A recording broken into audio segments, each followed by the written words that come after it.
Bonjour les gens, j'espère que vous allez bien. Bienvenue dans cette nouvelle vidéo. On va découvrir, on va faire deux cours dans cette vidéo. On va lister premièrement quelques modèles, pour toujours des modèles mecha. Et on va voir en plus des fonctionnalités pour créer des avatars. Donc on commence par liste des matériaux. Donc jusqu'à maintenant, on a seulement utilisé le modèle mecha et l'élément RxX 2D. Si je vais dire que ça, j'ai exécuté seulement le dictionnaire de Model Options pour voir les modèles. Bon, par rapport à votre application, vous pouvez explorer chaque modèle. Donc moi, j'ai utilisé jusqu'à maintenant seulement le mecha. J'ai jamais utilisé les autres. Il y a aussi la liste des éléments. En réalité, quand vous importez, quand vous créez un rigide, un avatar, bon, vous utilisez pour le on utilise en réalité, quand on crée un modèle, en réalité, on utilise des éléments finis pour décrire sa géométrie.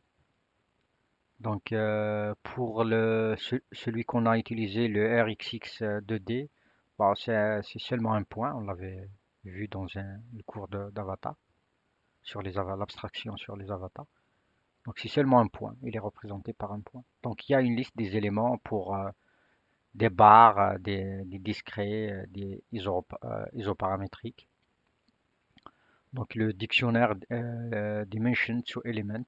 Donc il y a la dictionnaire 2D, il y a un autre 3D. Donc celui-là, c'est le seul qu'on avait utilisé. Ça, ce sont des éléments finis. Chaque élément, pouvait avoir des informations sur le type d'élément et comment il discrétise. Donc il y a vraiment des fonctionnalités pour que vous puissiez faire le mesh, le maillage, créer groupe de maillage pour appliquer des conditions initiales ou des conditions limites. Bah, il y a vraiment beaucoup de fonctionnalités de la bibliothèque LMJC. Donc va vous offrir des possibilités pour créer des modèles vraiment complexes. Il y a aussi un dictionnaire Geo to Element pour que vous puissiez voir voilà, les éléments. Donc vous pouvez avoir des informations sur un élément, disons, point. Ah ouais, il y a parenthèse. Donc voilà, le point c'est seulement RxX et RxX 3D, 2D 3D. Donc si vous voulez un autre, celui que j'ai utilisé dans le Q, Q4. Voilà. Voilà, il y a plusieurs éléments. Donc, il y a le Q44, seulement le Q4, il y a le Q4 P0. Chaque élément, il va vous demander des paramètres. La cinématique, la formulation, la masse, le matériau. Est-ce que vous voulez un comportement isotropique ou orthotropique? Donc, il y a aussi discrète, oui ou non. Il y a aussi liste des champs externes, si vous voulez. Est-ce que c'est un modèle externe? Ici, c'est seulement un exemple simple avec l'élément Q4XXX. Donc vous pouvez utiliser la documentation pour voir beaucoup plus d'informations. Mais on va voir, on va explorer quand on fait les déformables, la notion comment on fait le maillage, comment on importe un modèle à partir d'une autre solution logicielle. Voilà. Donc c'est tout ce qu'il y a pour ce cours. Je vais passer ensuite au deuxième cours. On va découvrir quelques fonctions du préprocesseur pour créer certains avatars et clusters. Donc le premier c'est un cluster. Ici il y a une fonction qui s'appelle rigid cluster. Donc, elle a un rayon, elle prend un rayon paramètre, le centre et nombre de disques. Bon, si j'exécute, comment ça exécuter? Hop, tac. Je vais importer bien sûr, créer un modèle. On n'a pas besoin de deux matériaux, un seul. Tac, je sauvegarde. Après, je crée mon rigide cluster. Je le rajoute bien sûr au conteneur. Après, je vais essayer de l'afficher. Bon, voilà. Donc, comme vous voyez ici, dans le rendu, donc la fonction rigid cluster, elle crée un cluster à partir de nombre de disques. Bon, on spécifie aussi donc, le rayon de chaque disque. Voilà. Si je dis 3, ben, il va créer seulement 3. Non, je réexécute. Tac, parce qu'il faut que je tue bien sûr 9. Je le rajoute. Je dis que... Ah ouais, il faut que je... Hmm. Donc, il faut que j'efface l'historique. Bon, je vais réexécuter maintenant. Ah, dernier. Voilà.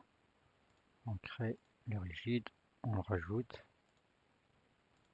Tac, et on l'affiche. Voilà. Donc, bah, ça va vous aider pour créer vos modèles. Donc, elle prend seulement les paramètres. Il y a seulement le nombre de disques qui va être rajouté. Donc il y a une autre fonction rigide disque discret. Donc ici, cette fonction rigide discrete disk, bah, elle prend paramètre un rayon toujours, un centre, et un modèle, un matériau bien sûr, et un number. Le nombre, c'est un index vers un cluster ou un... Bah, ici, j'ai dit que je veux pas. Bah, je vais essayer d'effacer la sortie, l'exécution. Hop, voilà. Maintenant, j'exécute seulement ce bout de code. Je vais faire un affichage.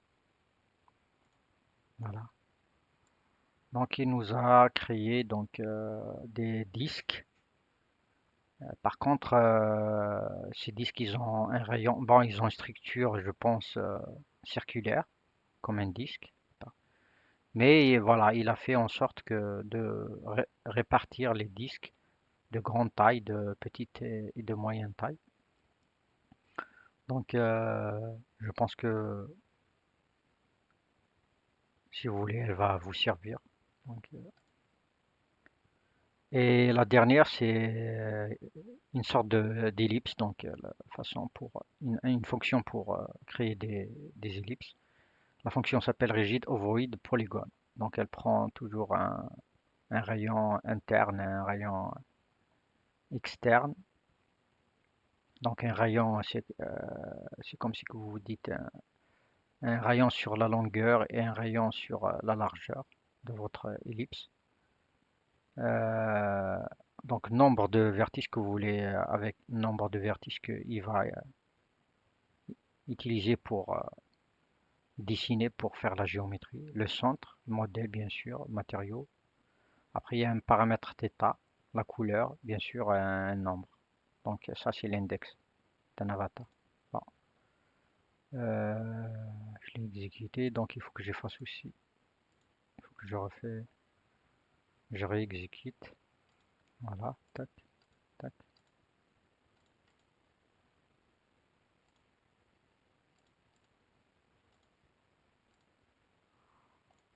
Voilà, vous pouvez augmenter bien sûr le nombre de points pour avoir vraiment une ellipse. Vous pouvez aussi jouer sur le RA, le RB pour représenter ce cercle et ce cercle. Voilà. Donc, je pense que c'est bon à savoir. Bon, à un moment donné, vous voulez inclure des ellipses, bon, vous pouvez maintenant utiliser cette fonction qui vous permet des rigides disques discrets aussi. le cluster de disques, vous pouvez l'utiliser aussi. Voilà, c'est tout ce qu'il y a pour ce cours. Je vous donne rendez-vous pour une autre vidéo prochainement. Je vous remercie.